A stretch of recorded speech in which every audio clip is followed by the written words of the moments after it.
Hi, welcome back to SPE Live. Today is Tuesday, so we have a packed week this week on SPE Live.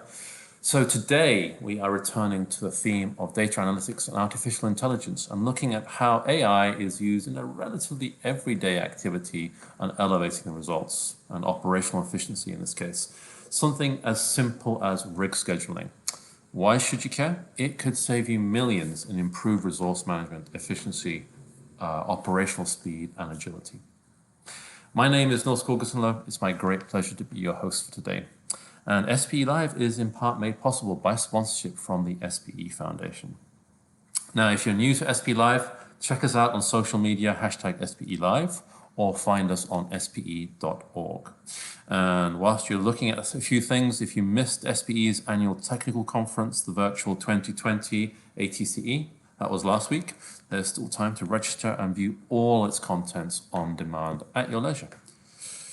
Now, yesterday on SPE Live, I mentioned that it's been a tough year for the world economy and oil and gas in particular, as energy demand is strongly down on previous years. We have a low oil price, yet a stable oil price, but a low oil price. Low activity, operators and oilfield service companies alike are looking for operational and cost efficiencies, how to maximize resource utilization, equipment, and people. So rig scheduling, seen by many as mundane, is kind of a critical planning tool, the backbone, if you want, for sewing together field operations. So how can AI, artificial intelligence, help? Shortly, we'll be talking with Owen Plowman, VP Business Development at Actenum Corporation, about what they have been doing and the results they are seeing. Owen Plowman, my guest for today, he has worked in the IT industry for over 39 years. Prior to joining Actenum in 2006, Owen spent 14 years at Oracle Corporation Canada in a variety of management positions in sales, consulting, technical support, marketing, and professional services. He left Oracle to act as an independent consultant to small and mid-sized software companies. After graduating in molecular biology and computer science, Owen began his career writing software way back in 1979 he joined Meta Systems in Canada, consulting on projects for Canadian and US government agencies and defense contractors. So he has a very long experience with software and software development. Owen, welcome to SPE Live. Great to have you with us. Hi, it's great to be here. Quick word to our audience. Audience, fingers on buzzers and keyboards. Please share your questions with us. Questions and comments about AI and its application to oil and gas operations and services. Owen is your man. So anything you want to know, Owen is the guy to ask. Now is your chance. So, Owen, let's be a little bit provocative at the beginning. Sophisticated AI meets the mundane rig scheduling. Yep. Why is scheduling so important? Why do we need to do it? Scheduling is important because it maps out the operational model of what's going on in the company and in the company's operations, and will give you predictions of how the company is going to perform. So an analogy is that you would never run a business without doing a budget each year from a financial perspective to understand what your spend is going to be each month and what your revenue and profit will be.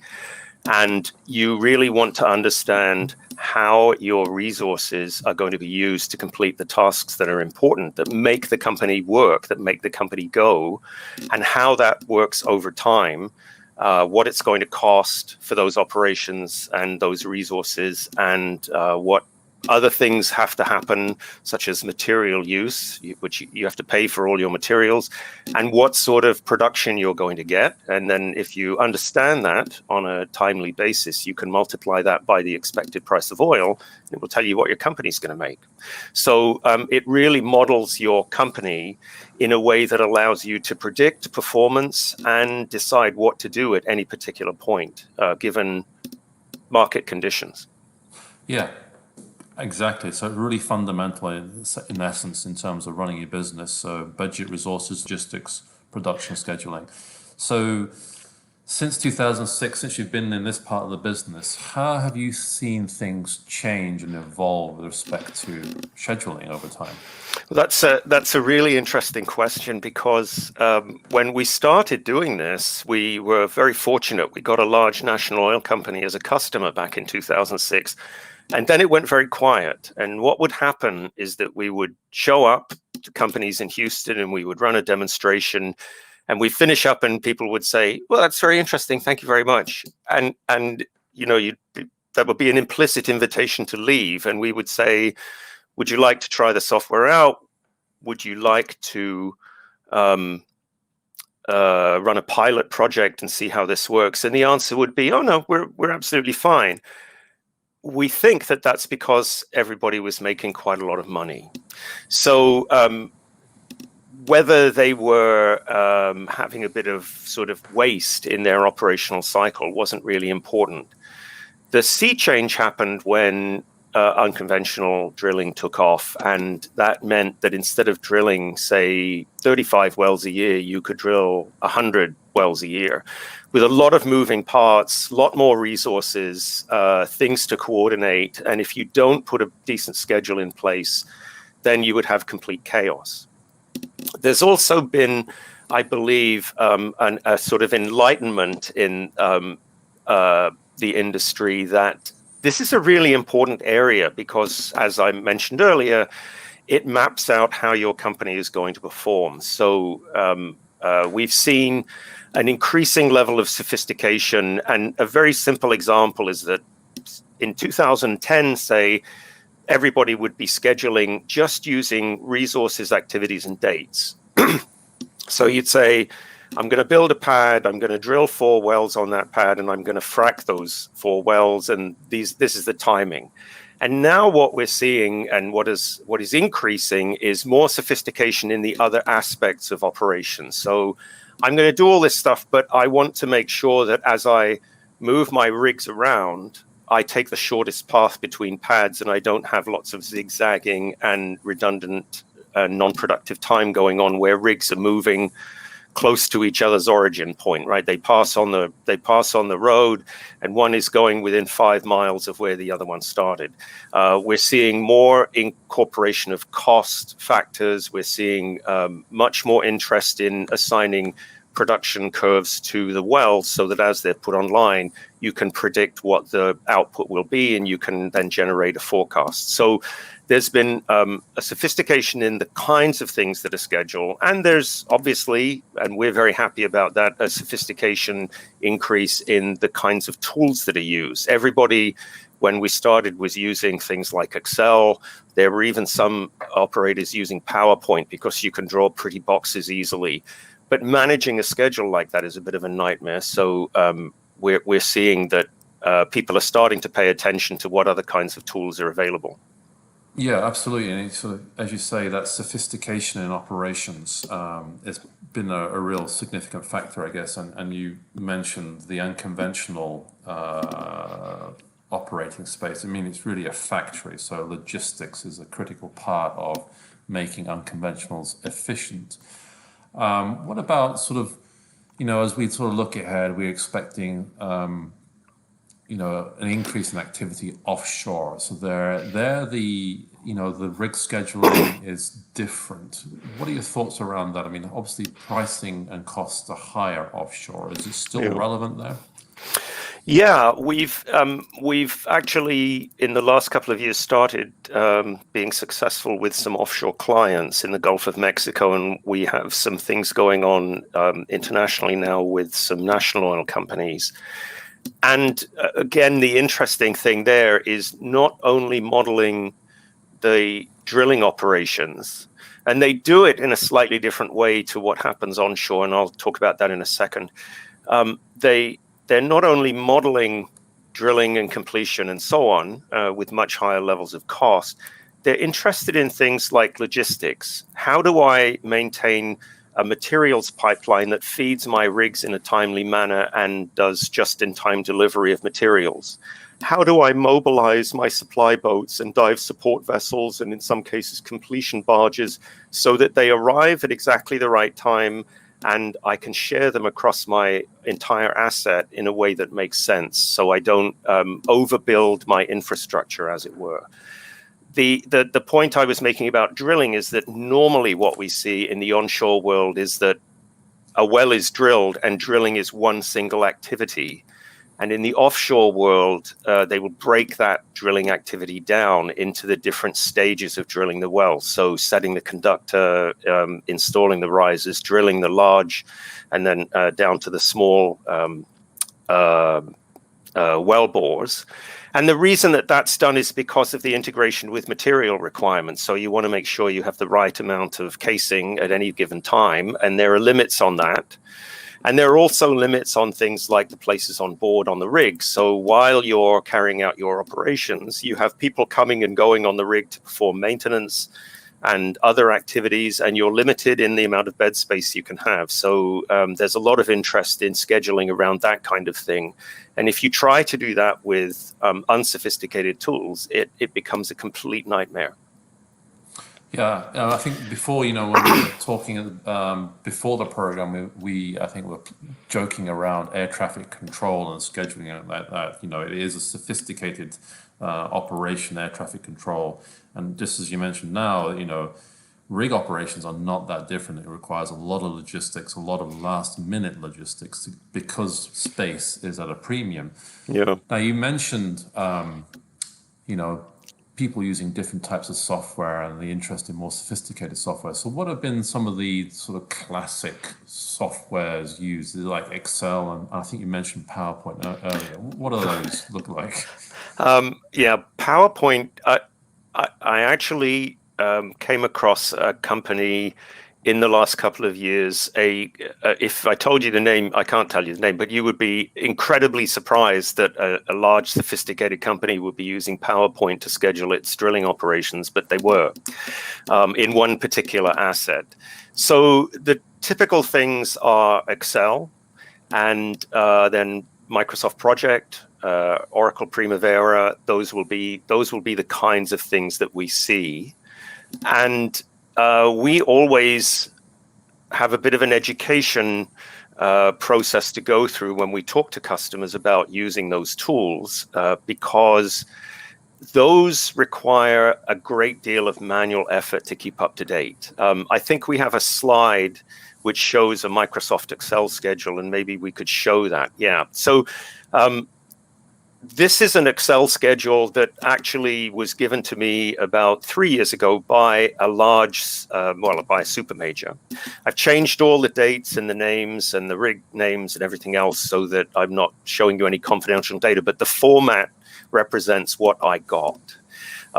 Besides the comments down below that you can see that spreadsheets often contain many errors, and this one contained a complete major error in that when I loaded this into our scheduling tool, I discovered that there was a well scheduled to be fracked 3 months prior to its spud date. And I pointed that out when we had a chat with a customer and demonstrated their schedule in our tool, and they all looked rather sheepish and turned and looked at the person who was scheduling to find out what was going on. But that is exactly the kind of problem. When you look at a sheet like this, you can see the information on where the rigs are being used and what their dates are. But what happens in the operational world? Many changes. So if you think about a particular well, you might be late because of somebody gets hurt, you get stuck pipe, there's a material supply problem, and then you have to think about changing dates and possibly reassigning the frac crews. So keeping this kind of schedule up to date is a bit of a nightmare, and everything is done by the user. The other thing about this kind of schedule in Excel is where are the costs? Where's the production type curves? Where can you actually see what production you're going to get? What about materials? So now you have to get a lot of other sheets or other applications which are coordinated with this. So there's another layer of manual activity that has to take place. And so really what you're looking at here is a sort of two-dimensional picture of what's going on in your operations, which is what are my dates and what are my constraints between activities. So what activity starts before another one? Scheduling is much more sophisticated than that, though, if you think about it in the real world, because it has many dimensions. You have to worry about things like leases, deadlines, geographic locations of wells. You might have well interference that you have to worry about, and so on. So you can then think about tools like Project and Primavera and how those work. They're really the same kind of thing. They're pretty manual. They're pretty slim in terms of the aspects of scheduling that you can incorporate. And a lot of the process is in someone's head. And of course, people can be reassigned, change jobs, get sick, go away, or whatever. So we've seen a bit of an evolution from the Excel kind of thing through Primavera, Project, and so on, to today, where we've got some purpose-built tools which work specifically for the upstream world and are much more sophisticated about what you can model. Okay, so you've talked about the purpose-built models, and we'll come on to those in a minute. Hopefully we can sort of see what that looks like. So people are anchored, I guess, in Excel and Microsoft Project Primavera because of the familiarity, and I think maybe also people see that it's very portable in terms of I can send an Excel sheet to somebody via an email. Now, as we get more sophisticated tools and more sophisticated software, is there a restriction about how that information can be shared, across a network between an operator and their contractors? What does that look like in your world? Yeah, that's the issue of collaboration is really important, and typically, if you're the scheduler and you're using some sort of what I would call traditional tool, you're generating a PDF or an Excel spreadsheet, and then you're either putting it on a file server somewhere on SharePoint and making it available at a regular time every day, so everybody knows when they come in the morning. 7:30 in the morning, go to this place and you can get the latest schedule. But it's a manual process. And there's always the danger that someone picks up the wrong schedule and then they get out of sync, and you might have people in the field with a network problem and they can't find the server or something. So in our particular case, and I think you'll see with other tools as well, if you look at them, there are web-based tools which allow you to actually go and look at the latest schedule at any point, generate your own reports. You could be a team of people working out in the field, and somebody will actually set up a set of reports for you. You'll see the schedule in Gantt chart format. You can see a tabular representation of that data. You can get all the important key performance indicators about what's going on.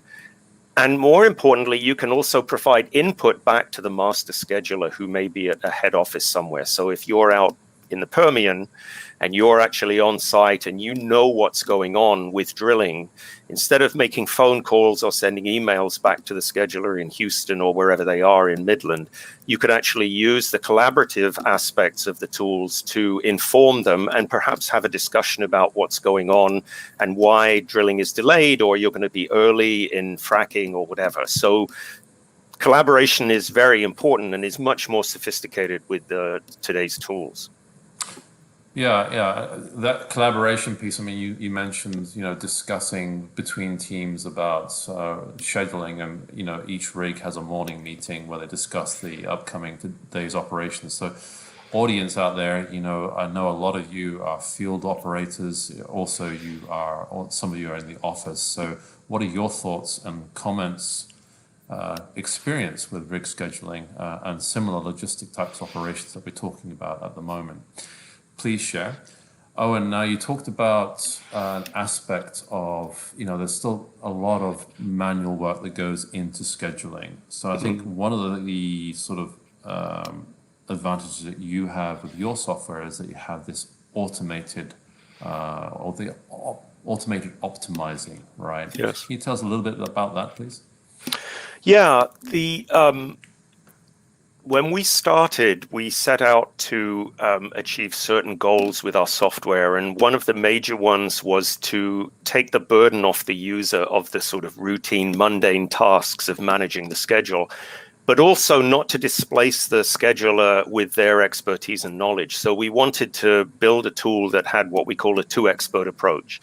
So the user and the software collaborate to achieve a desired result.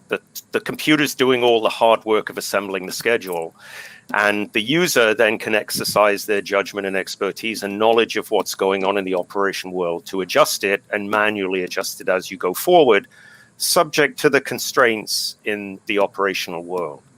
And so our optimization technology works to build a schedule very rapidly, and it uses a set of artificial intelligence algorithms to do that. And I think we have a little video which will allow you to see how that works with a simple schedule. So I'll just talk through what's going on. This is a Gantt chart representation of a schedule, and it's being built automatically. So the resources are on the left-hand side.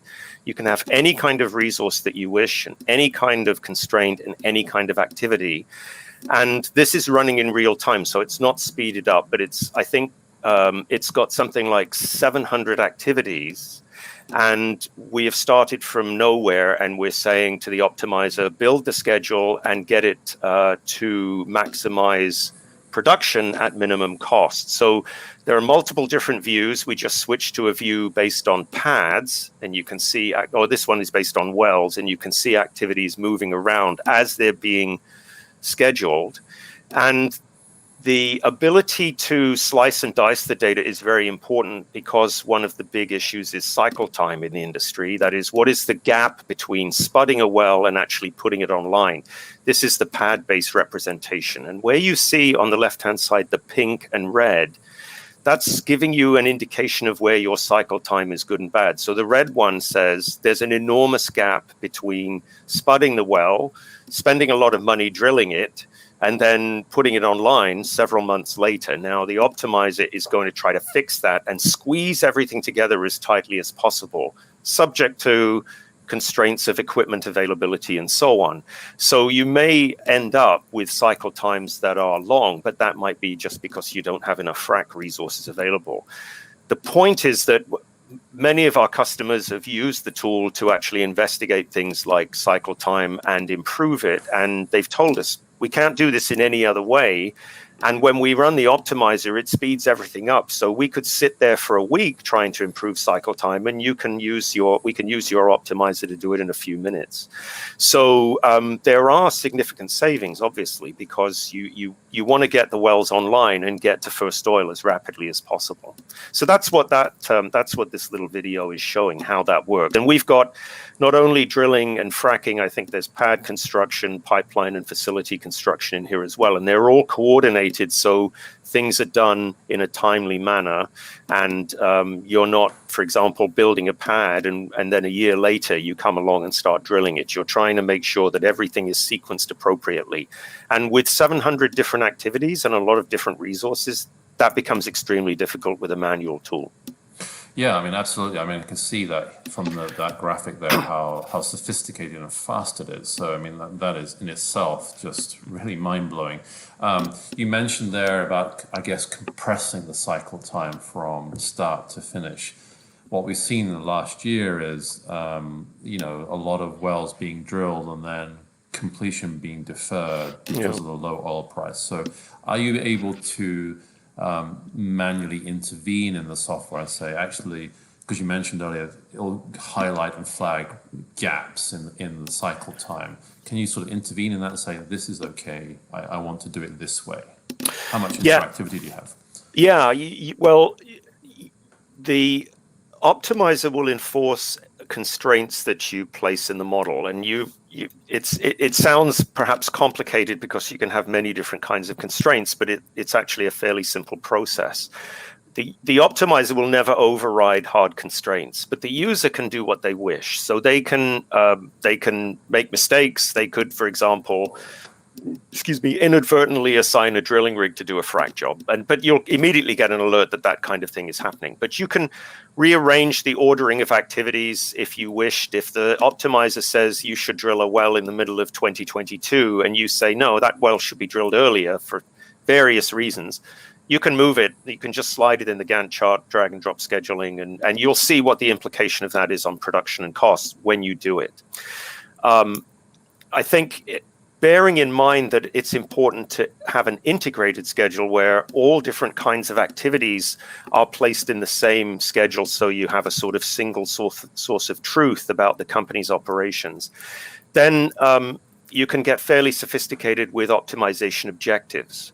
So the user gets to decide what target the optimizer is working towards. In the example video that I just showed, what we were trying to do was to maximize production and minimize costs. But we were looking, you don't see the optimization objectives in the video, but it was trying to say it's more important to get oil in 2021 and then worry about 2022 and then worry about 2023. Now, you might say, well, I think that oil is going to be much better price in 2022. So I want that one to be first. So you can change the order of the optimization objectives and you'll get a different kind of schedule.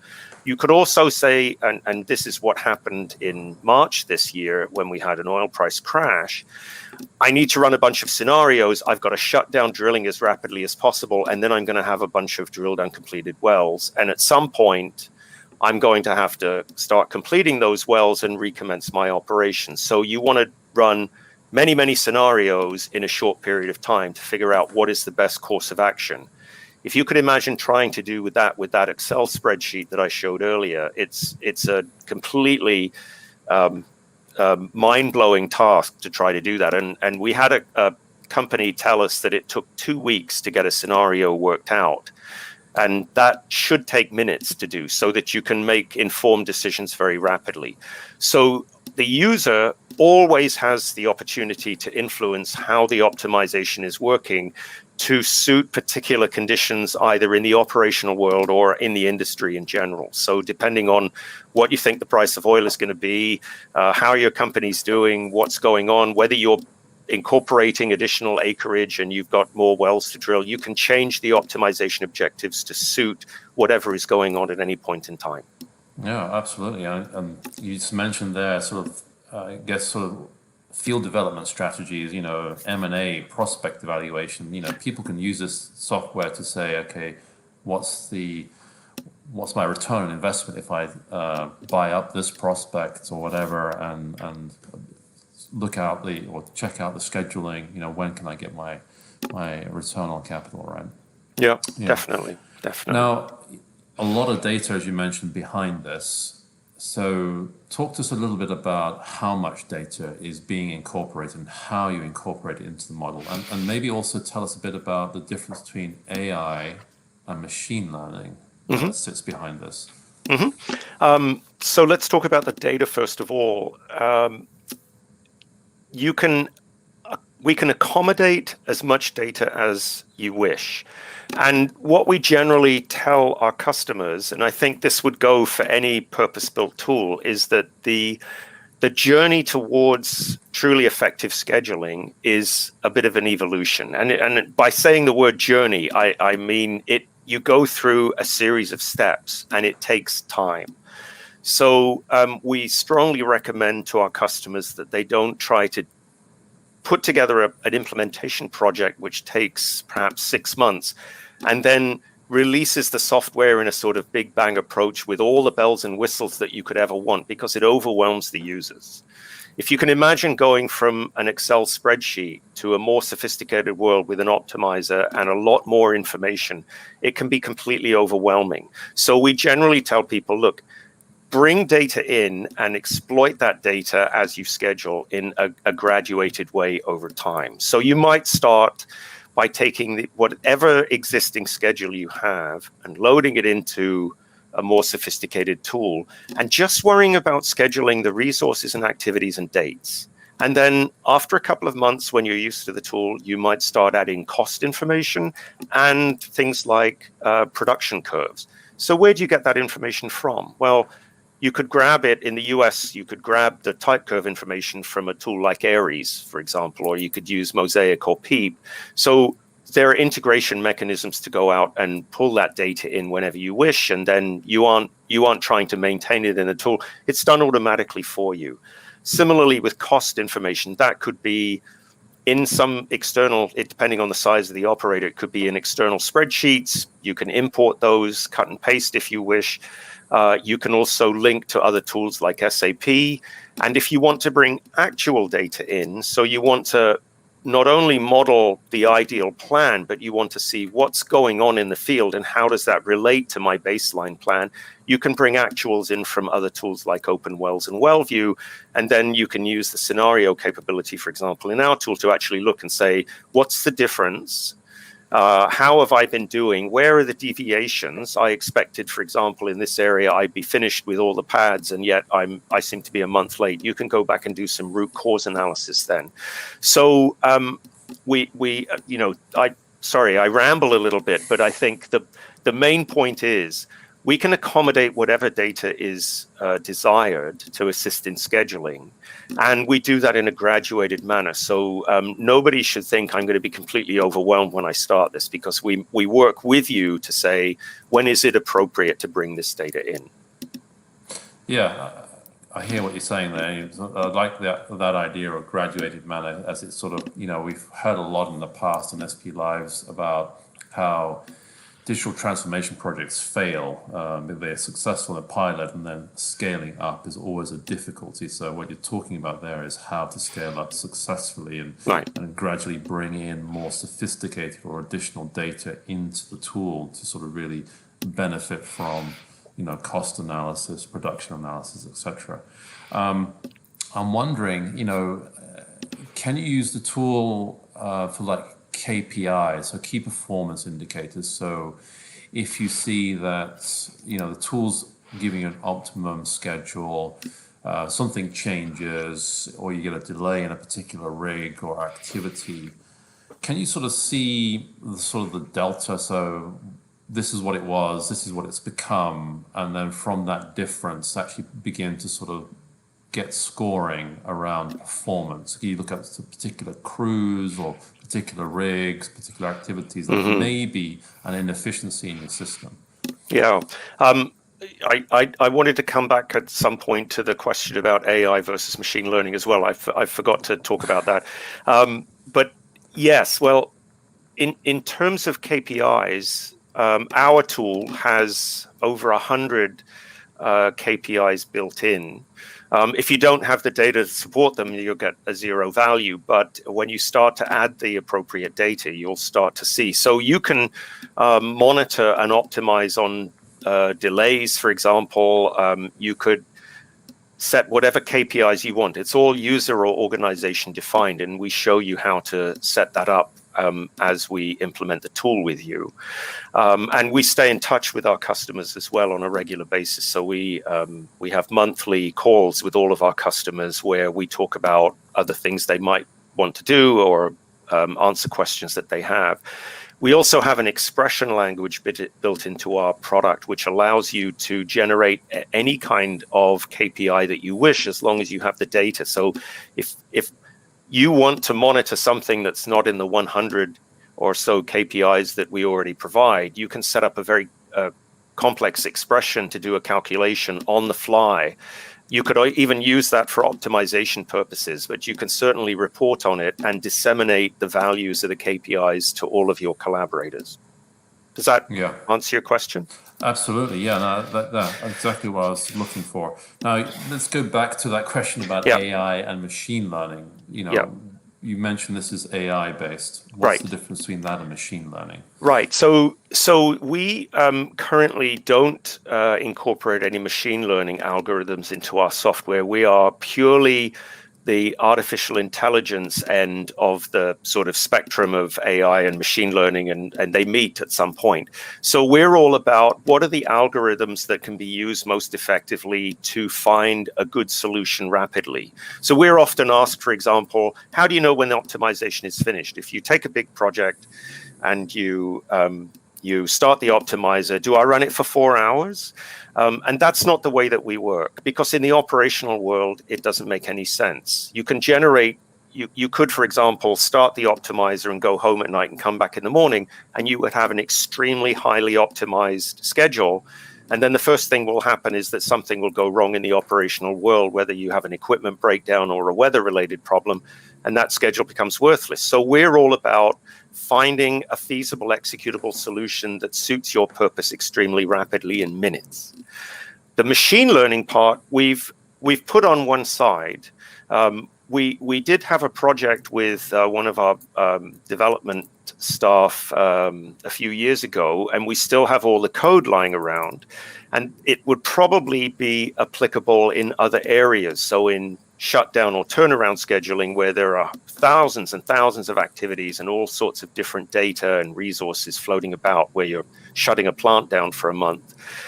That actually had capabilities that would look at the incoming data, and then it would make decisions about how to optimize based on the format of that data. So it would learn as the data was coming in what sort of approach should be used and how we could optimize most effectively.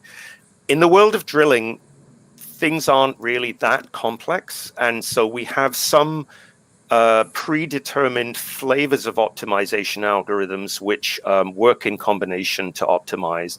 But really, what we're doing is focusing just on the pure AI part of the world, and we're not worrying about machine learning in the drilling world at this time. Okay, now that's good clarification there, so thank you. Now, in terms of the take-up of the tool, I mean, to me, it seems incredibly sophisticated and has a really attractive value add to any operation. So, what's your client base look like? Is it small, big, medium-sized operating companies? Who are they? That's a very interesting question, and it's one of those "it depends" answers, unfortunately. We have super majors, and we have at least one company that has just one rig and drills in the US. There's a difference in level of sophistication. That's all over the map. You can't say that a super major is necessarily more sophisticated about scheduling than a much smaller operator. We have national oil companies outside the US, and so it's sort of a big mix. And it really depends, from my perspective, and probably being a little provocative, it depends on the vision of the company that we're talking to. We've had inquiries multiple times from an organization in the US that have said, "How much does your software cost? That's the only thing we're concerned about." And it's really the wrong question. The question is, what degree of sophistication and what degree of operational modeling is going to be important to the success of your organization?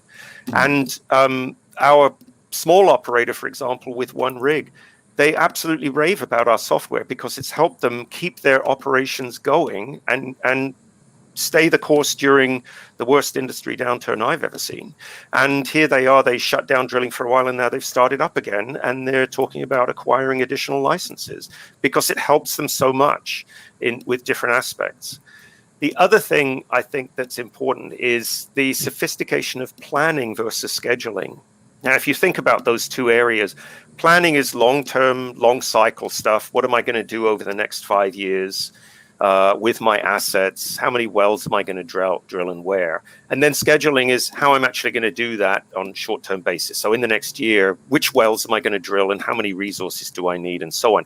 And those things need to be integrated. Otherwise, you get sort of total erosion of profits, right? If you plan to do something and it's not feasible in the operational world.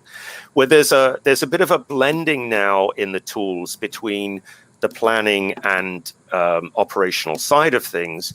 So those two areas can be brought together. So even in an organization which is doing very simplistic planning with Excel, we can take that data and use it to actually focus the way that the operational schedule works out once you agree on what the plan should look like. So there's much tighter integration, and we're seeing more and more of that every day. Yeah, absolutely. So that really brings in a great point here from an audience question. We've just come in. Jesus Capo on YouTube. Do you see potential for using your tool to enhance collaboration among different operators in a given basin? Yes, we see that. We see a couple of different ways of collaborating. We've actually tried a couple of times to get together a group of operators and to allow them to monitor interference. So frac drilling interference, I'm operating in a basin next to another operator.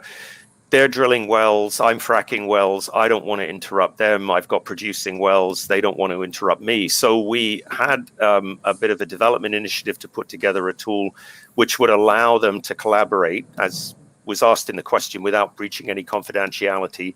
And it didn't really get off the ground. We had expressions of interest, but when we actually started to, get to grips with how we would share the data, nobody was really that interested in doing it. There is, though, potential for doing it. And there is certainly in the offshore world, for example, there's potential for collaboration with supply vessels.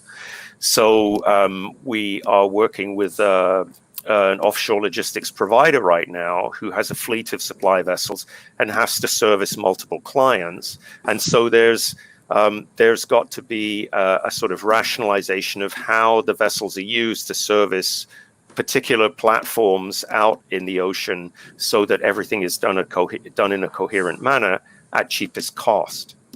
The other collaboration aspect is to enable an operator to share its frac schedule with a frac provider, for example. So right now, what happens is the frac provider typically gets an Excel spreadsheet.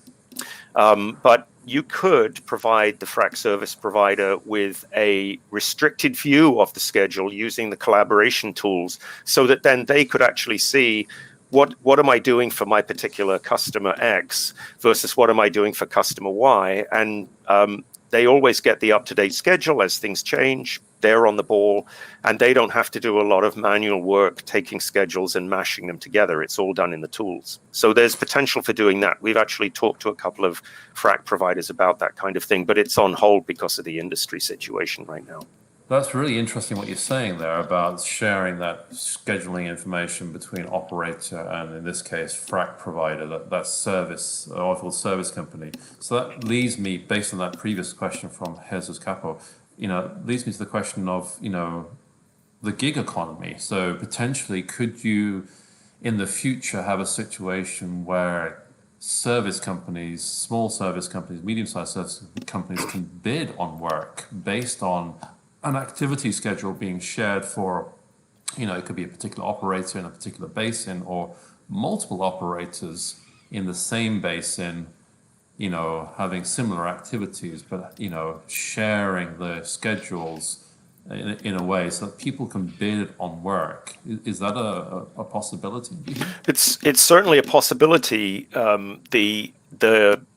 The way that you disseminate the information would have to be tightly controlled if you're the operator, because obviously you don't want to give out any confidential information.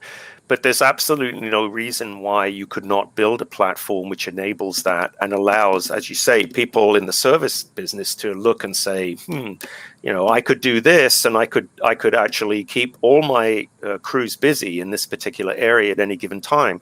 Let's submit a bid. There's no reason why you couldn't do that. I mean, that kind of thing with some sort of software mediation platform is done elsewhere. There's no reason it couldn't be done in this world of drilling program scheduling. What a fascinating prospect. I mean, that gig economy there, to me, that, particularly now when we're in this environment of very slim margins, and a lot of the bigger service companies are exiting major areas, and we're seeing a proliferation perhaps of smaller service providers. So to me, that's a fascinating prospect. It brings me back again to a question earlier, or piece that we're talking about. In terms of sophistication of the tool, a lot of data. In my own experience back in field operations, we struggled with transmitting a lot of data from the rig back to the office and having that open communications pathway. How heavy is this type of tool on rig communications? Or is it very quick? Well, we, I think, do not have any customers who have implemented any sort of real-time data transmission at the moment. And as far as I know, nobody's talking about that. I mentioned earlier, we talk to customers regularly. It's not me that generally does that, although I love talking to customers. But we have nobody who has mentioned doing anything like that. So, taking the daily drilling data. What is more likely to happen is that data comes into something like OpenWells or WellView, and we talk to that tool, and we do that on a nightly basis or on an hourly basis. So we will always have the most up-to-date information that's in those tools. So the integration of what's going on the rig in terms of data and what's going on in the schedule, that's sort of mediated by this other third-party application. It would be feasible to link the two things together, but nobody's doing that right now, and nobody's got plans to do it. Okay, now that's good to know. Okay, so at least it simplifies that part of the equation. I'm going to take one last question from the audience here. Again, Jesus Capo on YouTube. He's asking now about the collaborative world, and I guess it picks up from what you were saying a moment ago on, can you use this type of tool to actually, in a contract bidding situation where, you know, you can put work out to tender based on a schedule so that companies can see, okay, this is the schedule ahead, I can use this tool to cost my services. Is that the case? You could do that. We don't have anybody doing it, but again, you could provide a view of your schedule which highlights various aspects and eliminates data that you might consider to be confidential, and then you could allow people to bid on it in a competitive way. It would be very easy to do that. We don't have anybody doing that right now. Wow. Okay. Again, fascinating future. So just quickly, what do you see in the time ahead as we kind of recover now from hopefully COVID, but as the industry begins its recovery, what does the future look like for you? Well, what we've seen after previous downturns, which have not been as severe as this, is that there's much more insight into why you need to be efficient. And how you can be efficient. What can you do? So I expect that there will be an increasing push on efficiency and finding ways of cutting out the fat from the schedule set of operations. I think we'll see more deployment in the cloud. We've had cloud deployment availability now for about 3 years, and everybody said they wanted it. We made it work, and nobody's actually taken us up on that. I'm actually talking to an international customer about cloud deployment tomorrow, though, so maybe that's going to start. I think an increased use of mobile devices for scheduling purposes. I mentioned earlier that there's a collaboration potential between what you might be seeing as the scheduler at head office and what's going on in the field. And you might want to pick up your smartphone and be able to update the schedule and tell the master scheduler what's going on instantaneously. And I think the other thing which I'm starting to see, I tend to work on the front, the bleeding edge of what's going on versus the traditional implementations, is much more incorporation into the schedules of things like frac water management, in the offshore world, the supplies and logistics, even taking things into account like how much steel I can put on a supply boat and how much steel I can offload onto a rig, not only from a spatial perspective, but also because of how much it weighs, and increased sophistication in that area. And then the last area I would say I mentioned earlier on is tighter integration and more seamless integration between the world of planning and the world of operational scheduling or execution scheduling, which is the realization of the plan. So you don't have distinct applications. It's all sort of seamless, and the planning end of things flows seamlessly into the execution. So those are the things that we're seeing come to the forefront. Yeah, absolutely. Again, fascinating. I can just sort of see where this can lead to, sort of that increased efficiency, integrating data and operations. You mentioned the digital enabled worker, the logistics piece, which is critical in terms of cost management and operational efficiency. And that we've had on many SPE Lives now, people talking about the carbon footprint, reducing carbon footprint of field operations. So this is exactly that, right? It's sort of making your logistics as efficient as possible. So really fascinating. I can give you an example actually of why the integration of other aspects of the schedule is important. So we have a customer, and the reason we have that customer in the US is because their completion schedule was separate from their drilling schedule. And that led to situations where, as an example, a completion crew would show up and discover that the well hadn't even been drilled yet, or that the rig was still on site and would be there for another 3 days. So then the question is, well, do we sit and wait, or what do we do? And it was just a communication issue. And they've put everything in one schedule now, and they reckon that they've saved about $500,000 a year just because of that, because they don't have these unforeseen occurrences of missed operational sequencing going on. As that increases, as that sort of integration of other areas increases, particularly on the logistics side, we'll be eliminating the silos of operational performance within organizations. And I see that that's going ahead. I mentioned that that was becoming very important in the offshore world, that they want logistics to be brought in. So you're not just scheduling drilling, you're actually bringing all the issues of logistics into the schedule as well. So you get a composite picture of what's going on.